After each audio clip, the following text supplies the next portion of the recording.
Hello guys, welcome back another video. Today in this video I'm going to show you how to check T-Mobile fiber prepaid MasterCard balance. So all steps you can see on your screen. So let's get started. First of all, as you can see, there are official methods mentioned on the official website. So the first method is you need to call on this number, like as you can see over here. You need to call on this number, or to check your virtual card balance you need to visit here to transaction history or call holder service. You need to call on this number, or you can also call on this number, or you can call on the back side of your card. Number is mentioned, you can call any number.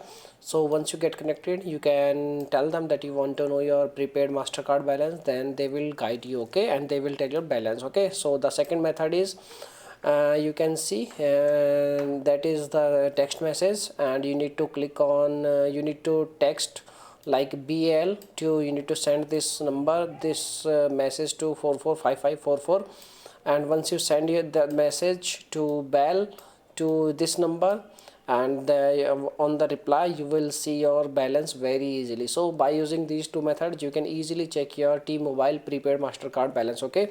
So if you are facing any issue, you can make a comment. I will reply very soon, and thanks for watching this video. Bye bye.